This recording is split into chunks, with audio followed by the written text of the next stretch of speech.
በሀገረ ካናዳ ሚዲያዎች መነጋገሪያ ሆኑት አወዛጋቢው ኢትዮጵያ አጥማቂ በእናቷ የቀብር ስነ ስርዓት ላይ ተገኝታ የዘመረችው ዘማሪት በሕግ ጥላ ስር የነበረው ድምጻዊ ከእስር ወጥቷል እየተባለ ነው። በአብያተ ክርስቲያናት መካከል ያለው የሀብት ስርጭት ፍትሃዊነት መጉደል ቤተክርስቲያን ከገጠር ወደ ከተማ እየተሰደደች ነው ተባለ። ሰላም በመላው ዓለም የምትገኙ ውድ የሰውነት ሚዲያ አድማጭ ተመልካቾቻችን እስከ መጨረሻው አብራችሁን ከቆያችሁ እነዚህን መረጃዎች በዝርዝር እንነግራችኋለን። ሰብስክራይብ፣ ላይክ እና ሼር በማድረግ እስከ መጨረሻው ተከታተሉን ዘንድ አክብሮታዊ ግብዣችን ነው። በሀገረ ካናዳ ሚዲያዎች መነጋገሪያ የሆኑት አወዛጋቢ ኢትዮጵያ አጥማቂ በአንጀት ካንሰር የምትሰቃይ የነበረች አንዲት ሴት የቀዶ ሕክምና ቀጠሯን ሰርዛ ለ3 ቀናት እርሳቸው ጋር ጸበል በመጠመቅ ተፈውሳ ካንሰሩ እንደወጣላት ቄሱ በፌስቡክ ገጻቸው ላይ አስነብበዋል። ቄሱ ይህንን ይበሉ እንጂ በዊኒፔግ ከተማ የሚገኙ ታማሚያን የሚያውቃት ሰዎች በካንሰር ህመም የምትሰቃየዋን እህታችንን ተፈውሰሻል በማለት መድኃኒት እንድታቆምና የቀዶ ሕክምና ለማድረግ የያዘችውን ቀጠሮ እንድትሰርዝ አድርገዋታል። ልጅቷ ግን እንዲያውም ህመሟ ብሶባታል ብለው ቄሱን ይከሷቸዋል። በካሊጋሪ፣ በቫንኮቨር፣ በኤድመንተን እና በኦቶዋ ከተሞች ተመሳሳይ የማጥመቅ አገልግሎቶችን ለመስጠት ፕሮግራም ቢዘረጉም የተነሳባቸው ውዝግብ ግን በሌሎች ከተሞች ለሚያደርጉት ጉዞ መሰናክል ሆኖባቸዋል። መረጃውን ያገኘነው ከመዝናኛ ሚዲያ የፌስቡክ ገጽ ነው። በዝርዝር እንመለከተዋለን።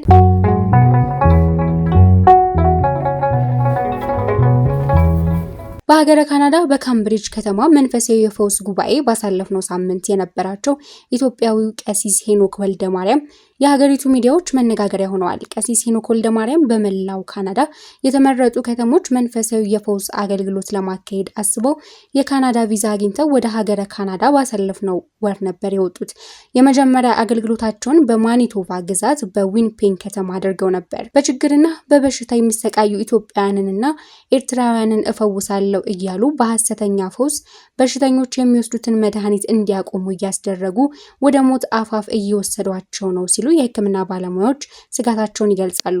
በካምብሪጅ ከተማ የሚታተመው ካምብሪጅ ቱዴ የተባለው ጋዜጣ አደናጋሪው አጥማቂ ቀሲስ ሄኖክ ወልደማርያም እና አገልግሎታቸው በኢትዮጵያ ኦርቶዶክስ ተዋሕዶ ቤተክርስቲያን እምነት ተከታዮች ዘንድ ጥያቄ አስነስቶባቸዋል ሲል ባሳለፍነው ሳምንት እትሙ ልዩ ዘገባ ይዞ ቀርቧል። አሌክስ የተባለ የእምነቱ ተከታይ የግለሰብ በእምነት ስም እየነገደ ነው ሲል ለጋዜጣው አስተያየቱን ሰጥቷል። ከ2 ሳምንታት በፊት በዊኒፔግ በነበራቸው የፈውስ አገልግሎት ፕሮግራም ወቅት በሆስፒታል ውስጥ አልጋ ይዛ የቀዶ ጥገና ሕክምና ለማድረግ በአንጀት ካንሰር የምትሰቃይ የነበረች አንዲት ሴት የቀዶ ሕክምና ቀጠሯን ሰርዛ ለ3 ቀናት እርሳቸው ጋር ጸበል በመጠመቅ ተፈውሳ ካንሰሩ እንደወጣላት ቄሱ በፌስቡክ ገጻቸው ላይ አስነብበዋል።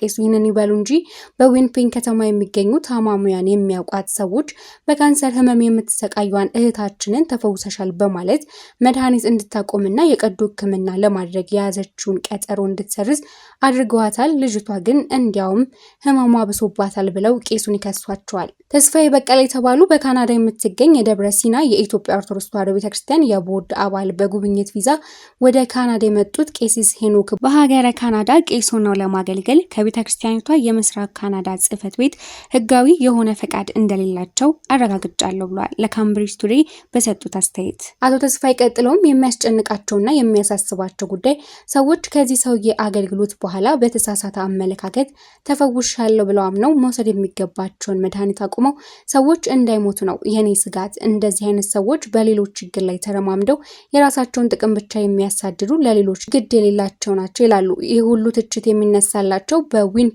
እና በካምብሪጅ ከተሞች የማጥመቅ አገልግሎታቸውን ያጠናቀቁት ቀሲስ ሄኖክ ወልደማርያም ግን ትችቶቹ በሙሉ ሐሰት ናቸው ብለው አገልግሎታቸውን ቀጥለዋል። በካሊጋሪ፣ በቫንኮቨር፣ በኤድመንተን እና በኦቶዋ ከተሞች ተመሳሳይ የማጥመቅ አገልግሎቶችን ለመስጠት ፕሮግራም ቢዘረጉም የተነሳባቸው ውዝግብ ግን በሌሎች ከተሞች ለሚያደርጉት ጉዞ መሰናክል ሆኖባቸዋል። የተሻለ ነገር አስበህልኝ ነው ፈተናው የበዛው በሚል ዝማሬዋ የምትታወቀው ዘማሪት መስከረም ወልዴ የእናቷ የቀብር መርሃ ግብር ላይ እንዲህ አምላኳን አመስግና እናቷን ተሰናብታለች።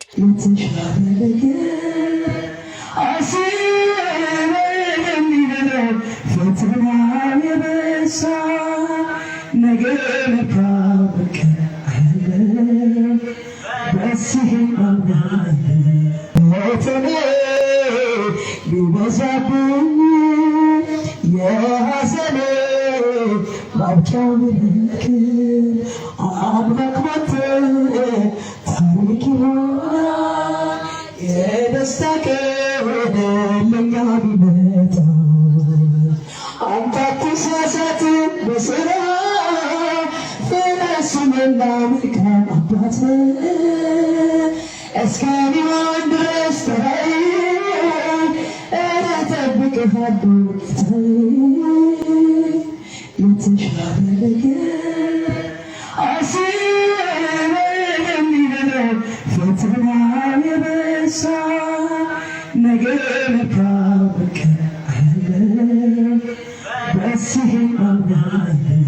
እንደሚታወቀው በሐዘን ወቅት ጥቁር መልበስና ፊትን መንጨት እንዲሁም ደረትን መድቃት የክርስትና አስተምህሮ አይደለም። ይህንን ደግሞ በዝማሬ የምታስተምረው እህታችን በተግባር መስክራለች።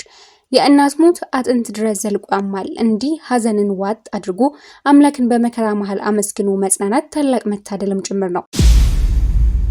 እጮኛህን ገለሃል በሚል ተጠርጥሮ በሕግ ጥላ ስር የነበረው ድምፃዊ ከእስር ወጥቷል እየተባለ ነው። በእጮኛው ሞዴል ቀነኒ አዱኛ ሞት ተጠርጥሮ እስር ቤት የቆየው ድምፃዊ አንዷለም ጎሳ የሟቹ ቤተሰቦች ከሀዘናቸው ሳያገግሙ ከእስር ቤት መውጣቱን ፋስት መረጃ ሰምቻለሁ ብላለች።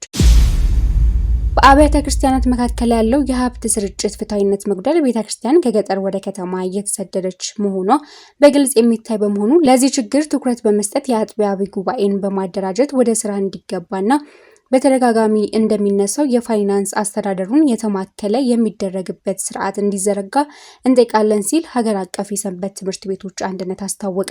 አንድነቱ አክሎም በአብዛኛው የቤተክርስቲያኗ ሀብት የሚመነጨው አጥቢያ ላይ በመሆኑ አስፈጻሚ አካላት ገንዘብ መልቀምና መጠበቅ ላይ በሀብት ምደባም ይሁን ለአስተዳደር ስራ ብቻ ትኩረት በማድረጋቸው ህፃናትን የማሰማራት ወጣቶችንና ምዕመናንን የመጠበቅ ስራው በአብዛኛው ተዘንግቷል። ስለዚህ ይህ ጉዳይ በአስቸኳይ እንዲስተካከል እንጠይቃለን በማለት የአቋም መግለጫ አውጥቷል። በመጨረሻም እነዚህና ሌሎች የ14ኛው ሀገር አቀፍ የሰንበት ትምህርት ቤቶች አንድነት ጠቅላላ ጉባኤ የጋራ የውሳኔ ሀሳብ በቀጣይ የሲኖዶስ ስብሰባ አጀንዳዎች እንዲሆኑ ጠይቋል።